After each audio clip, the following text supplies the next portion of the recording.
My objective for this talk is to give some review of some of the fundamental evidence-based principles of reperfusion therapy, particular emphasis on primary PCI. I'd like to outline our Qatar International Primary PCI program as the first nationwide program in the world, as a clinical and a research program. What are the important time intervals that we need to meet in this primary PCI program, and what have we achieved so far in preparation?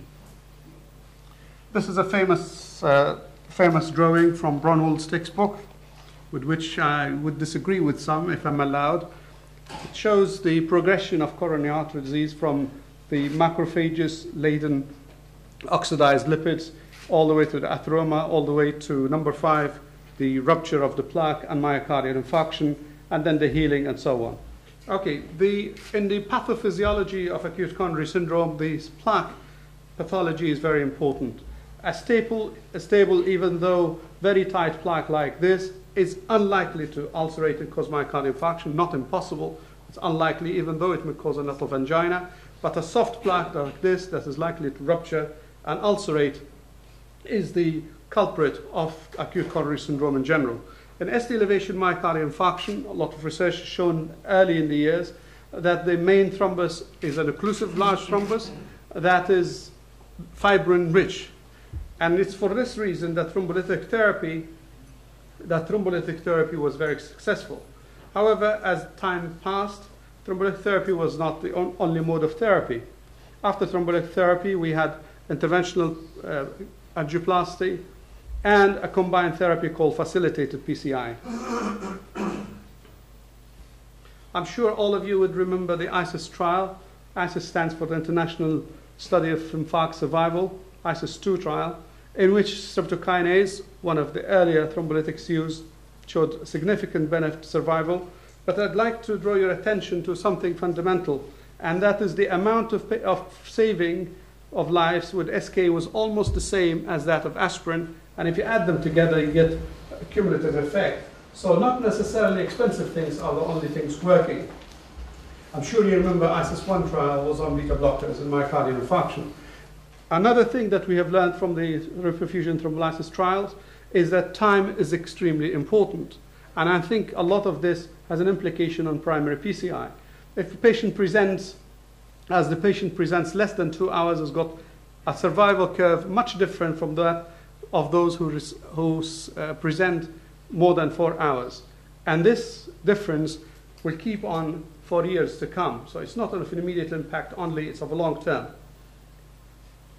Thrombolytic therapy, with the promise it had, it led a lot of people to think, why don't we use it for non-ST elevation MI? And the results were at least disappointing, if not disastrous. I'm sure you remember the TIMI 3B trial, where survival with placebo was better than that of thrombolytic therapy. And the reason is very important in the pathophysiology, the mechanism of myocardial infarction and ST elevation MI. Unlike ST elevation MI, where the thrombus is fibrin-rich, this is platelet-rich. And therefore, thrombolytic therapy didn't have as much impact. And this pathophysiological finding led to a lot of effort directed towards anti-platelet therapy. As I'm sure you remember, the CURE trial where clopidogrel was added to aspirin, and that has shown important survival benefit. Another discovery, which took more than 10 years to find out, is the mechanism by which platelets adhere together and adhere to the endothelium. An important discovery was this, that as we know, platelets can be activated by many mechanisms: adrenaline, ADP, thromboxane A2, collagen, and many other mechanisms. And we know that aspirin, for example, blocks the thromboxane A2 pathway, the clopidogrel and other similar block the ADP pathway, but there are many other mechanisms that remain unblocked, and that's why there isn't as much protection as we would have expected. And it was an important discovery that all these work through a receptor called GB2B3A receptor that led to another 10 years of investigation to find out the drugs that block that receptor, and that has made a significant change to the management of non-ST elevation MI. Coming back to the ST elevation MI, there is some important nomenclature that we have to remember. We have to differentiate between what we call primary PCI versus rescue PCI versus facilitated PCI. primary PCI is PCI or angioplasty given timely for patients with estivation MI as the primary treatment. While rescue PCI is a PCI done in patients who have received thrombolytic therapy and for some reason the estivation is not resolving and the chest pain is not going away. The other concept, which sounds a wonderful concept, is why not we give thrombolytic therapy before the patient goes to the cath lab, try and dissolve as much of the thrombus as possible, and then tackle the lesion with angioplasty and stent it. Sounds a wonderful concept. However, when it was put to practice, the results were at least disappointing. I'd like to give an example here of one or two cases, in fact one case, and I selected this deliberately bearing in mind the discussion we had yesterday. This is a 49-year-old man who came with massive anterior myocardial infarction associated with chest pain. And you can see here that his LED is totally occluded almost at the ostium. At the same time, there's a severe lesion in this ramus branch and a severe lesion in the circumflex. And you can see the amount of myocardium at risk by seeing how much in the lateral view here of the myocardium devoid of blood supply. This is the spider view. Now, under normal circumstances, this patient would be a surgical patient, especially if you look at his right coronary artery, where the right coronary artery has got severe disease, and therefore, by definition, this man has got severe atrial disease. But the decisions during primary angioplasty are very different from those decisions you make in chronic stable angina. To open that LED took us about 9 minutes on the table. I am sure it will be an extreme challenge to put a graft, a Lima or a venous graft, to the LED in twice that time. Anyway, to proceed with this patient, we had to protect that ramus, which is severely diseased, and also this wire would give us would make the second wire more likely to go to the LED, and that's exactly what happened. This is a wire in the ramus, and the second wire is in the LED. And after thrombus extraction, as well provisional dilatation, we've got TIMI flow, but obviously unhappy lesion. And finally, that lesion is stented, and we have got TIMI flow. Now, this may not be the end of the story. This may open the door to a collaboration between us and the surgeons doing something called hybrid procedure, a protocol that my surgical colleagues and us are working on perhaps in the next few months. Well, the initial treatment of thrombolytic therapy was very disappointing. When doses were used very small, patients did not benefit. When they used large doses of thrombolytics, they had cerebral hemorrhage, and it took a long time to find the right dose before the ISIS and GC trial and all that showed consistent benefit. Similar story was with primary PCI. If you look in the years between 94 and 98, where the primary PCI became in large practice, initially the survival, this is the mortality, the hospital mortality in estivation MI with thrombolytic therapy and primary PCI. Initially, the mortalities with primary PCI were higher. And had all the efforts stopped here, we have never seen primary angioplasty or the goodness of it.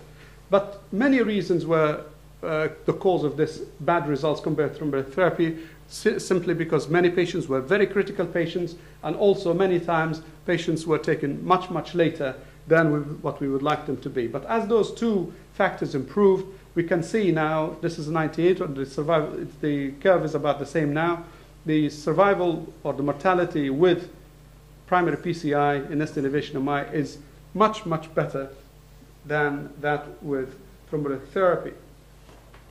Well, primary PCI is wonderful, but if we have to keep in mind certain determinants of benefit and success in primary PCI.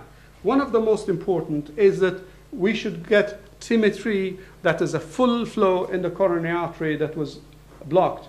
Because we know that if you get only TIMI flow, this is from thrombolytic therapy studies, but similar is in primary PCI, you don't get as much survival benefit as you'd get TIMI. TIMI flow with the primary PCI is almost the same benefit you'd get from thrombolytic therapy. And also we know that if achieving TIMI flow has got an impact that would last for years to come. This is one of the studies that was done and lasted for 2 years. We know also that from large trials, and our local experience is the same, that we can achieve about 90 to 95% of TIMI-3 flow with using primary PCI, but only 50 to 60% after thrombolytic therapy. Furthermore, the re-occlusion rate after thrombolytic therapy is more than that with primary PCI.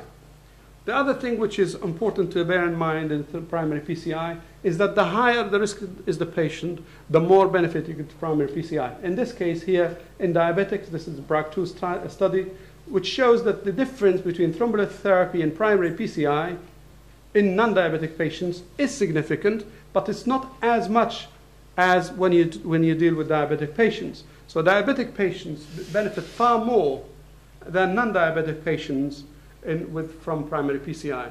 And this is important news for us in Qatar here because we have a huge population of diabetic patients, and therefore primary PCI is even more important. But is this difference between thrombolytic therapy and primary PCI in diabetic patients lasting? It is indeed, and in this study, which went on for just about a year, you can see that the curves, the difference between the curves is maintained.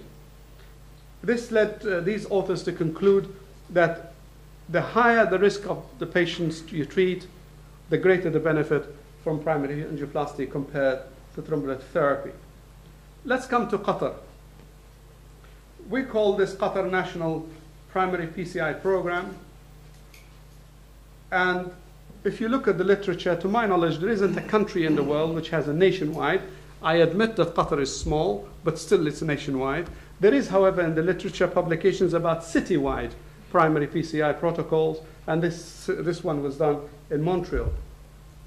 Why is Qatar particularly suitable for primary PCI program? For many reasons that I cannot count here, but amongst the important reasons is that we have a very important infrastructure in Qatar. It's a small country. In fact, I always say if you're going to have, not you, if somebody is going to have an MI, I think Qatar is a good place to have it. I'm not recommending you have one.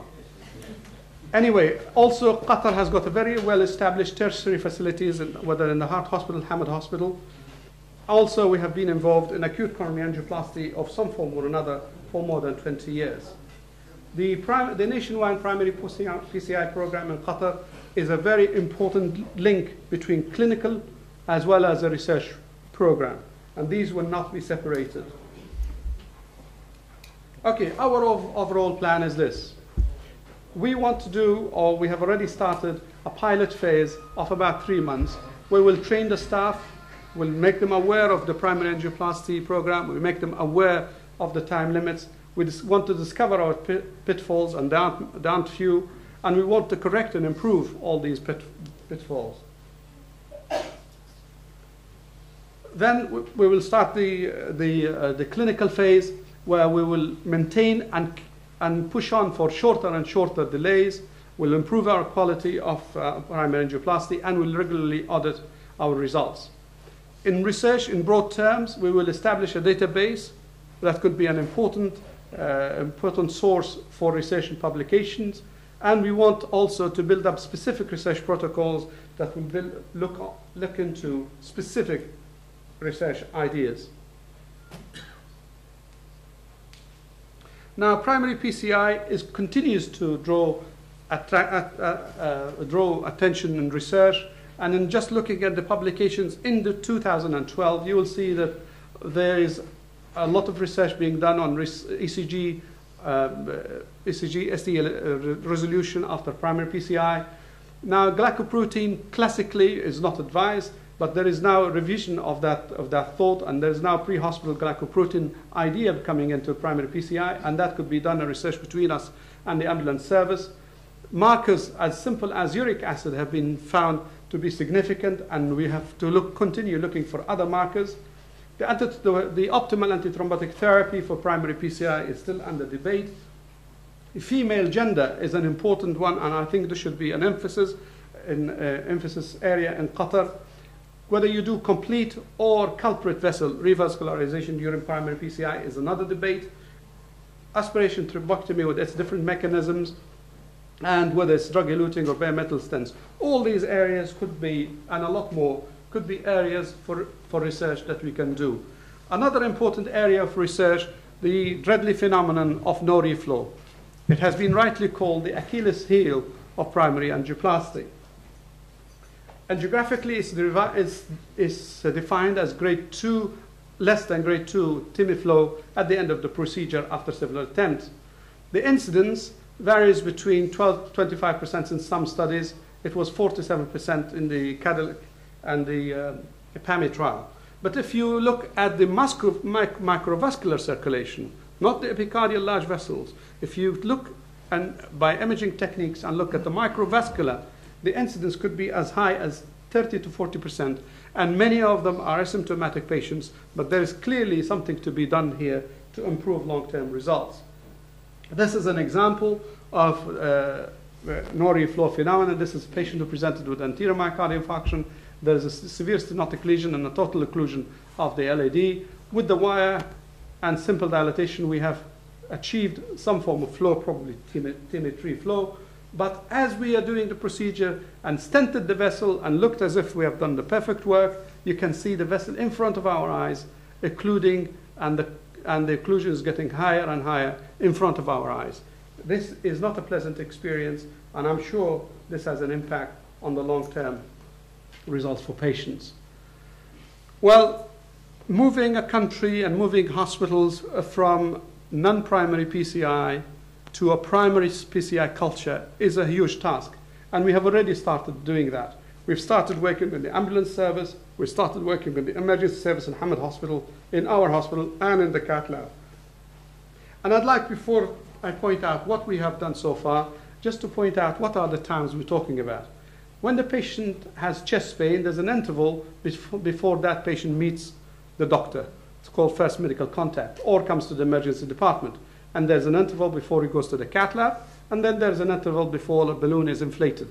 The time before the emergency is called the door into the balloon inflation is called door to balloon time. And now everybody talks about keeping that to less than 90 minutes, because this has been shown to have an impact on survival.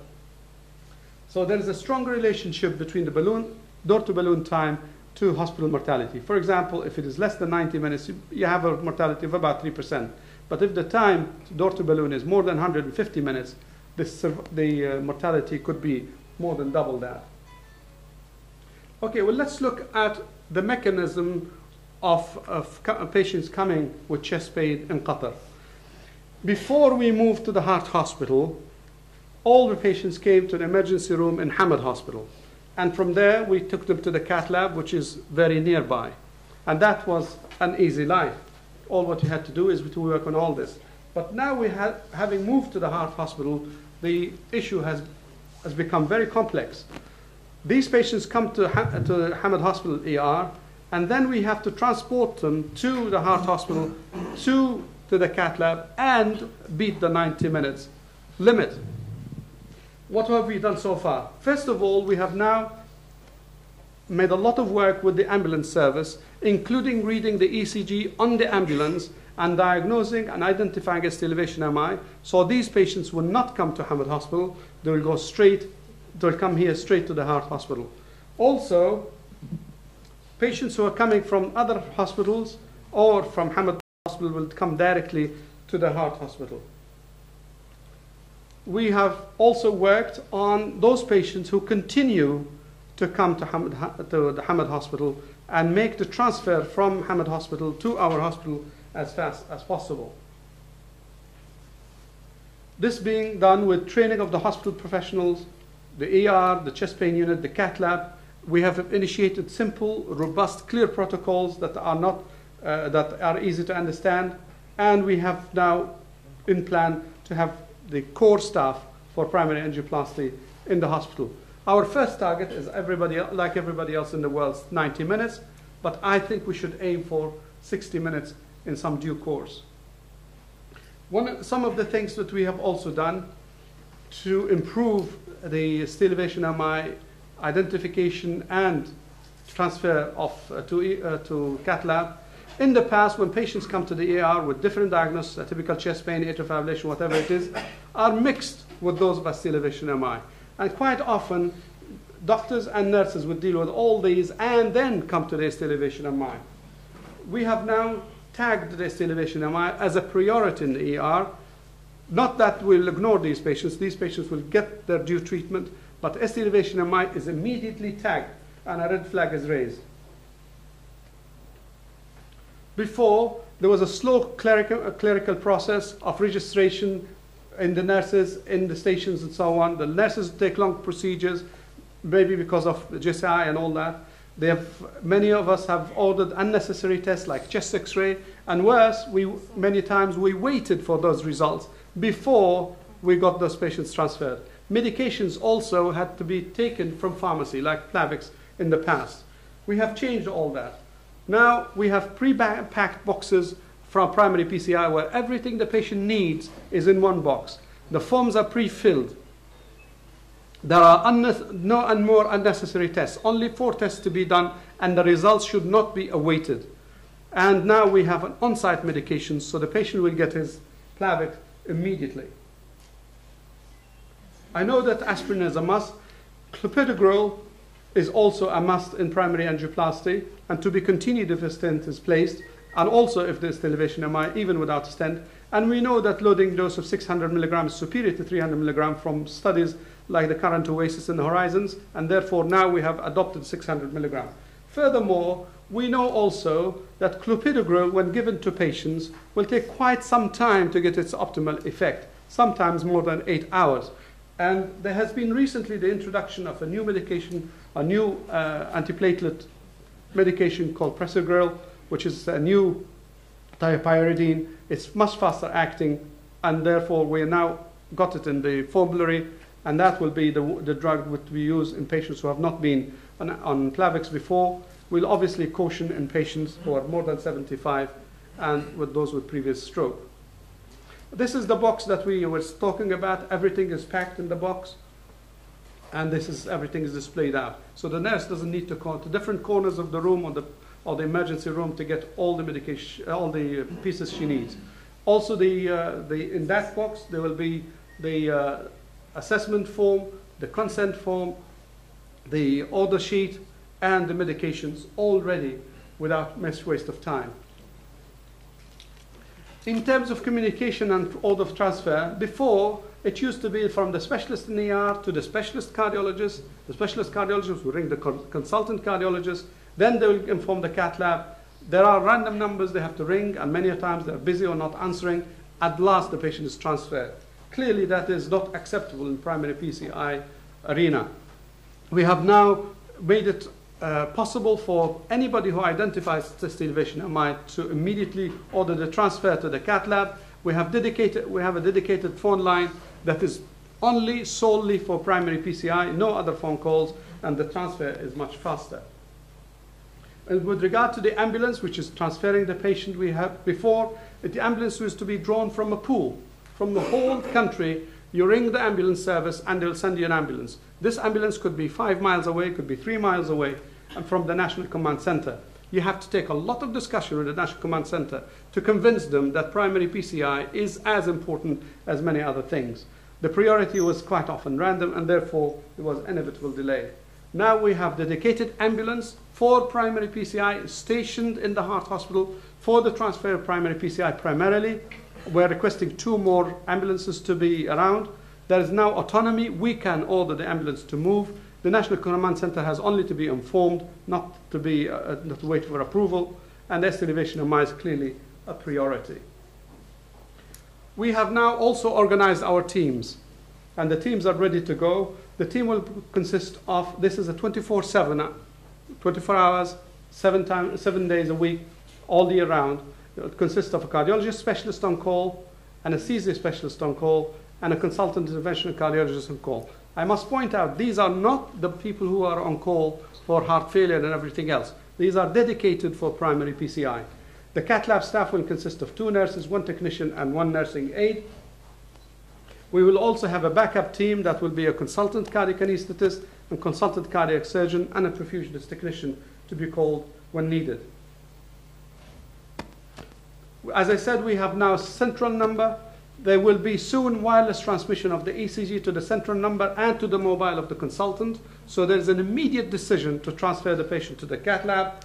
The specialist on call for primary PCI will inform the consultant, who has already been informed by the ECG from the ambulance, who may decide to call the CT surgeon. And also the specialist may decide to call the perfusionist.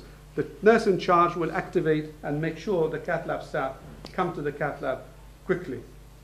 Before, mobilizing the primary PCI team was also changed. Before, these people have to come from home, and obviously, especially in rush hours, there can be traffic delays. This has changed. The primary PCI team now will be on site, and there'll be one of them will be on site. The rest will be very nearby in Hamad City accommodation, which is only half a mile. And if you look at the Google Earth, this is our heart hospital.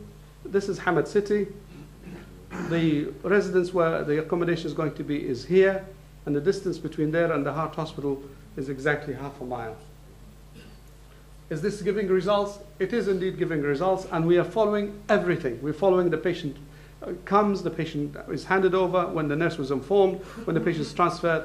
And I'd like to point out here, for example, that our transfer time has moved a great deal.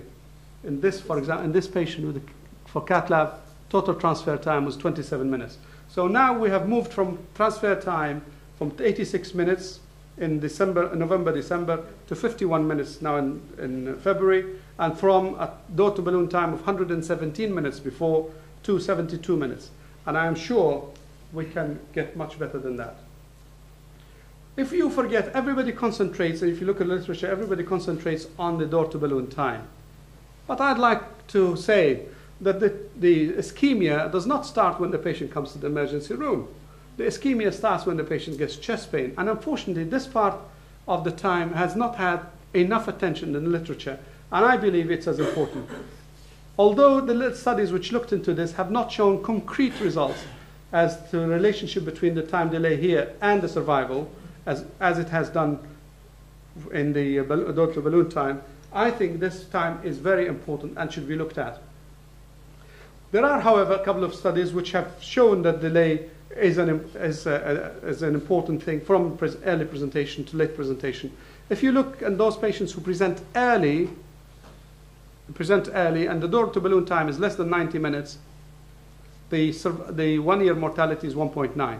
If they present more than 90 minutes, it's 3.8. If you look at those present late, whether you do the angioplasty early or late, the mortality is about the same. So I think there is an important lesson to be drawn from there, that the chest pain to door time is as important in my view. And another study looked at it, and the 7-year mortality, clearly those patients who presented early, presented late, presented early are the only ones who have benefited from short door-to-balloon time. Those patients who presented more than 3 hours after chest pain, whether you did the primary PCI within 20 minutes, 120 minutes, or after, the survival was not much different. This is the wireless ECG system that I'm talking about that we will shortly get. This will allow transfer of the 12-lead ECG from the ambulance to our chest pain unit or emergency room, as well as the mobile of the consultant. It has already been, the order has already been approved by the management. The budget has been approved. The system we have selected, it's Physio-Control 15, and the purchase and installation will be soon.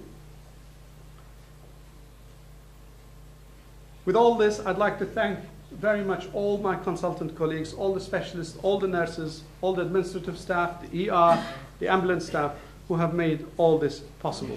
You raised some very important points about the pre-hospital phase being so important. But this is a national program. Can you tell us, is there progress being made at other hospitals beyond Hamad at this point?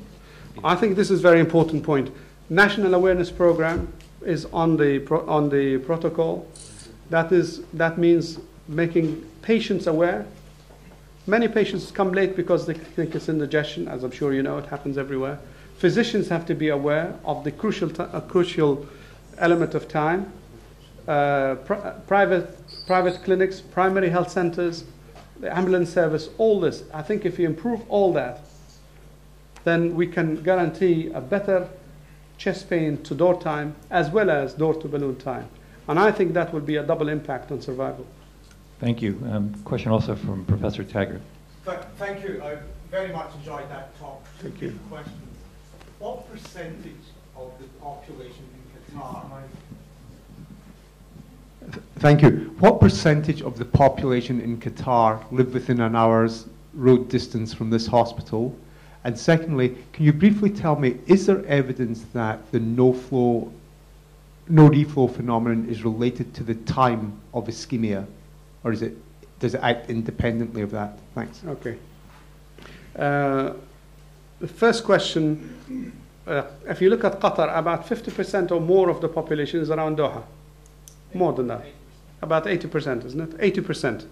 And if you look at the furthest point, obviously the furthest point in Doha to Hamad Hospital by ambulance with yellow and red will be within 1 hour. Will be within 1 hour. There remain the question of people in other cities. I think that has to be tackled in a different chapter. The second question, whether the reflow, I'd like to also get the input of Dr. DeMario, whether the delay is related to no reflow. To my knowledge, there have not been consistent results associating delay with no reflow. But I know that there is some consistent relationship between the amount of thrombus burden and no reflow.